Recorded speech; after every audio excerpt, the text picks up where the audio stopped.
సిద్దిపేట జిల్లా కేంద్రంలో నెహ్రూ యువ కేంద్ర ఆవరణంలో అమ్మ పేరున మొక్కలు నాటుదాం అనే కార్యక్రమానికి శ్రీకారం సంకల్ప స్వచ్ఛంద సేవా సంస్థ చేపట్టడం జరిగింది.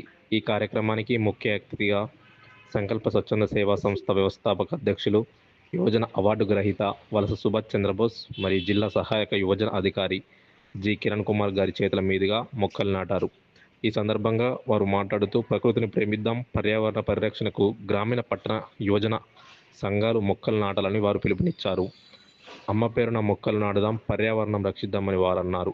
కాలుష్య రహిత సమాజ నిర్మాణం కోసం ప్రతి ఒక్కరు కృషి చేయాలని వారు పేర్కొన్నారు. మన తెలంగాణ రాష్ట్రంతో ప్రతిష్టాత్మకంగా మన వనమహోత్సవం అనే కార్యక్రమాన్ని ఏర్పాటు జరిగింది.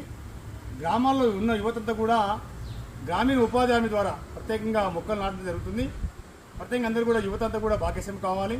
అందరూ కూడా మొక్కలు పెంచేందుకు మన ప్రకృతి రమణీయమైన సుందరమైన మనకు ప్రకృతి చాలా ప్రేమించాలి. అదేవిధంగా కాలుష్య రహిత సమాజ నిర్మాణం కోసం యువత కంకణబద్ధులు కావాల్సిన బాధ్యత ఉంది. ప్రత్యేకంగా పర్యావరణాన్ని పరిరక్షణ కోసం అందరూ కూడా కంకణబద్ధులు కాగలుగుతూ మనందరం కూడా ఈ సమాజంలో మంచి వాతావరణాన్ని అంటే మంచి ఆక్సిజన్ సమాజానికి అందించేందుకు ప్రతి యువత మేధావి వర్గం అందరూ కూడా కృషి చేయవలసిన బాధ్యత ఉంది.